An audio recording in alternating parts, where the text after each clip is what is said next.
चार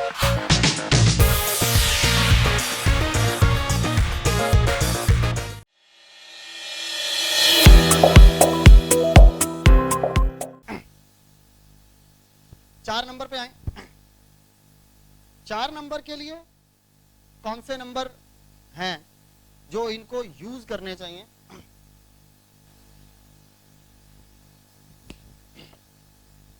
मैं 4 नंबर हूं, मैं राहु हूं।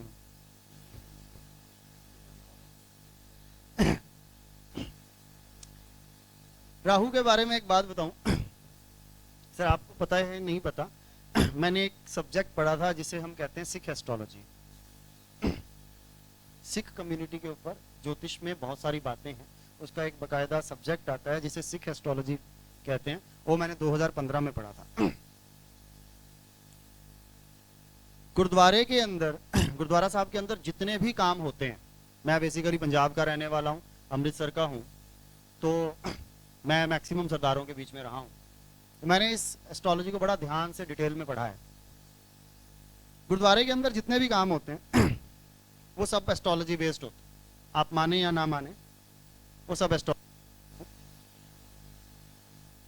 राहु का प्रभाव सिख कम्युनिटी के ऊपर सबसे ज्यादा रहता है, बिकॉज आप सर पे टर्बन बांधते हैं तो सर पे गर्मी हो जाती है, ठीक है। गर्मी होने की वजह से जो सर है उसमें स्ट्रेस आना शुरू हो जाता है। गुरुद्वारों के अंदर जो देग का प्रसाद चढ़ता है उसको आप चाकू से क्यों काटते हैं? खंडे से क्यों काटते हैं? कोई लॉजिक पता है किसी को? क्यों काटा जाता है? कृपान से काटा जाता, क्यों काटा जाता है? It's very wonderful remedy of Rahu. It's very wonderful remedy of Rahu.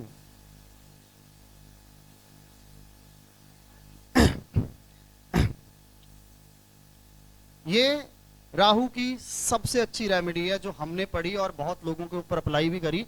इसके रिजल्ट्स बहुत शानदार हैं। संडे के दिन सिख कम्युनिटी के लोग शादी करते हैं, उसके पीछे भी एक रीजन है। जितना बड़ा अमीर आदमी हो सरदार, लेकिन वो गुरु घर जाके जोड़े की सेवा जरूर करता है। इनकी जिंदगी का एक एक पहलू गुरु गोविंद सिंह जी के दिशा निर्देश के अनुसार सारा का सारा ज्योतिष पे बना हुआ है।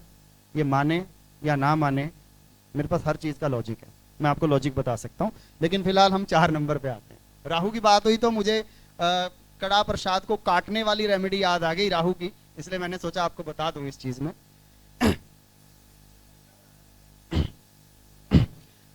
वो कटा हुआ प्रसाद हमेशा उस इंसान को खाना चाहिए जो 4 नंबर वाला है। वो अपने पास रख लेते हैं, आधा कटा हुआ आपको देते हैं।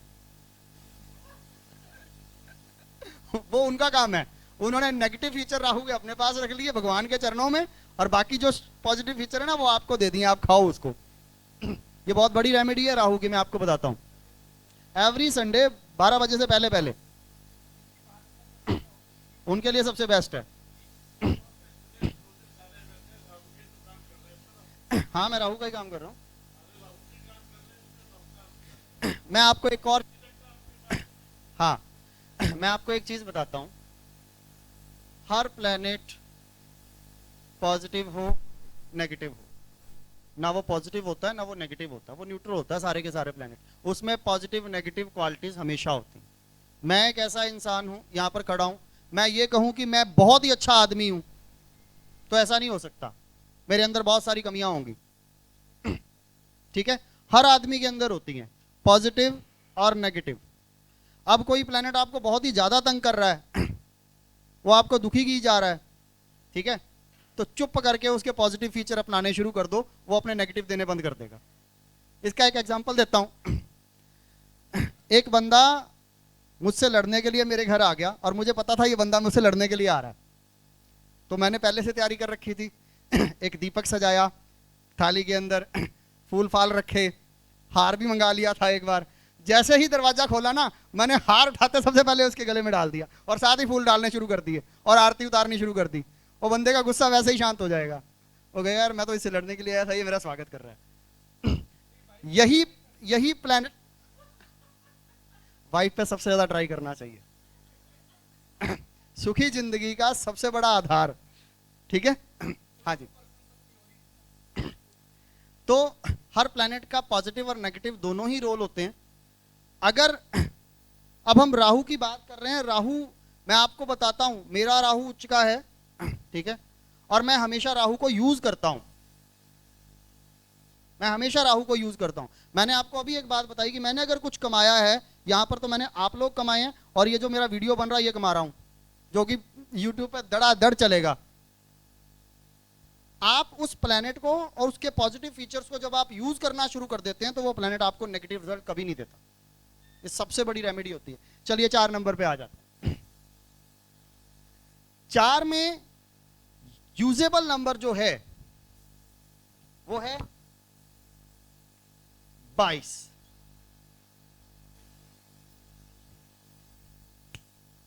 ये बहुत अच्छा नंबर है। इस व्यक्ति को, खासकर जो 22 तारीख को पैदा हुए हैं, जिनकी डेट ऑफ बर्थ का टोटल 22 आ रहा है, इस व्यक्ति को समाज को हैंडल करना आता है बहुत अच्छे तरीके से, और ये करते भी हैं।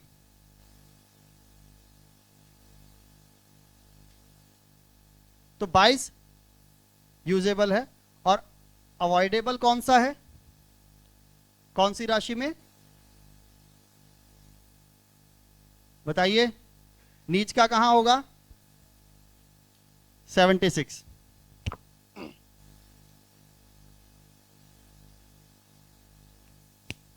राइट? नहीं आता। कारण बताता हूं। आपकी जन्म तारीख में नंबर 1, 2 और 3, 3 ऐसे नंबर हैं जिनका 2 बार आना बहुत अच्छा माना जाता है।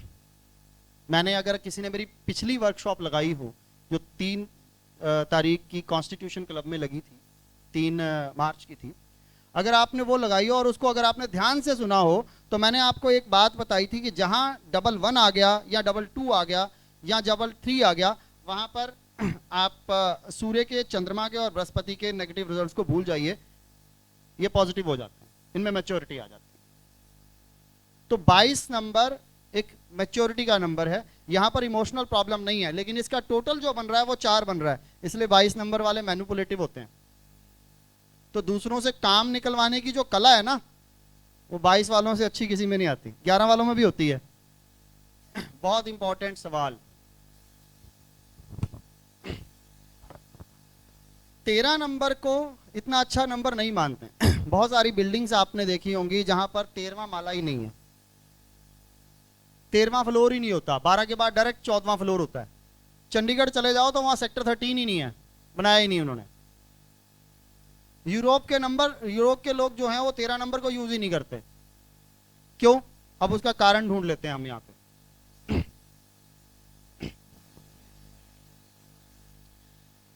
क्यों ऐसा होता है कि 13 को अच्छा नहीं माना जाता, जबकि अपने आप में 13 is a very good number,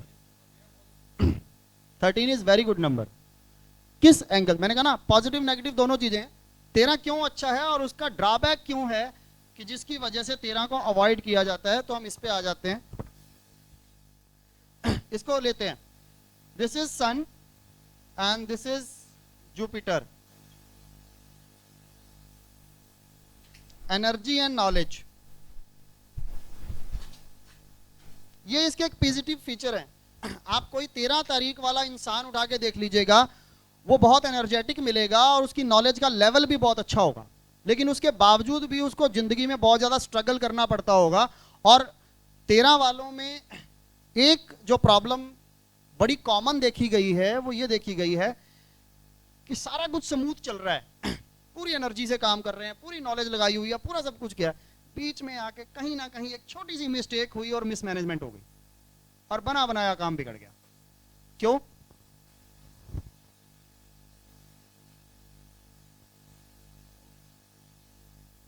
दोनों नंबरों को ग्रहण लगाता है।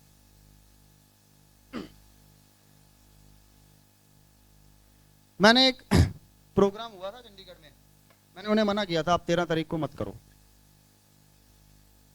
पर उन्होंने 13 तारीख रख ली किसी के कंपटीशन में उतारना था उन्होंने तो सेम 13 को रखा है। ना तो उनका प्रोग्राम ठीक हुआ ना उनका हुआ, बहुत भीड़ इकट्ठी कर ली, भरा पड़ा था हॉल, लेकिन बाद में लोग कहे हाय यार गर्मी बड़ी थी, बैठने को भी जगह नहीं दी, पूछा भी नहीं किसी ने, गैदरिंग ज्यादा कर ली थी, रिस्पेक्ट नहीं दे पाए, बाद में तू हुई। तो सारा कुछ अच्छा चल रहा था, गैदरिंग भी अच्छी होगी, नॉलेज वाला प्रोग्राम भी था, लेकिन लास्ट में एक मिस्टेक हो गई जिसकी वजह से गड़बड़ हो गई। तो 13 में कोई प्रॉब्लम नहीं है, 13 इज वेरी गुड। अगर 13 नंबर वाले किसी की गाइडेंस में काम कर लेना तो उन्हें कोई दिक्कत नहीं आती, लेकिन चूंकि ये सूर्य हैं और गुरु हैं तो इन्हें गाइडेंस तो चाहिए नहीं ना, ये प्रॉब्लम है, इन्हें गाइडेंस नहीं चाहिए, ये सर्वश्रेष्ठ हैं और यहीं पर ये मिस्टेक करते हैं, और कोई दिक्कत नहीं है तेरा।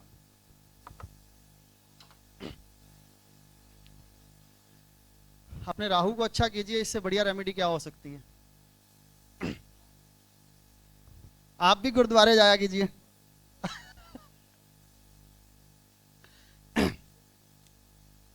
अच्छा, राहु की एक बात याद आ रही है, मुझे नहीं पता ये कितनी सटीक है और कितनी वो है, लेकिन जो मैंने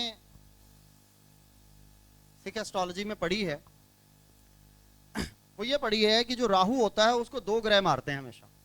कौन कौन से? शनि और मंगल। शनि और मंगल 2 ऐसे ग्रह हैं जो राहु को खत्म करते हैं। गुरुद्वारों के अंदर जो देग का प्रसाद बनता है वो आटे का बनता है, वो क्या है? राहु है। और जो खंडा यूज होता है वो लोहे का होता है, वो शनि है, और उसको औजार की तरह यूज किया गया इसलिए वो मंगल भी है। तो जब उसको काट के आधा प्रसाद गुरुद्वारे के अंदर रख लिया जाता है और आधा आपको खाने के लिए दे दिया जाता है, तो वो राहु के प्रभाव को कम करता है। ये एक बहुत बढ़िया रेमेडी है और मैंने आज तक जिसको भी करवाई है ना उसको इसके रिजल्ट मिले हैं, बहुत अच्छे रिजल्ट मिले। तो बेस्ट रेमेडी है, इसे हम कर सकते हैं, मैं खुद भी करता हूं कई बार। प्रसाद खरीदिए जाके, प्रसाद खरीदिए गुरुद्वारे से, देग का प्रसाद होता है, गुरुद्वारे में मिलता है, देग का प्रसाद होता है। जब आप उसको लेके ऊपर चढ़ाते हैं जाकर, गुरु ग्रंथ साहब जी के आगे चढ़ाते हैं, तो जो भाई जी होते हैं वो आपको खंडा मार के आधा काट के अपने पास रखते हैं और आधा आपको दे देते हैं खाने के लिए। नहीं होता तो खंडा मार देते हैं बीच में और वो आपको प्रोवाइड कर देते हैं। ठीक है, ये बहुत बढ़िया रेमेडी है। मैंने खुद इस पे काम किया है, मैंने खुद भी ये यूज की है और मुझे इसके बहुत अच्छे रिजल्ट मिलते हैं।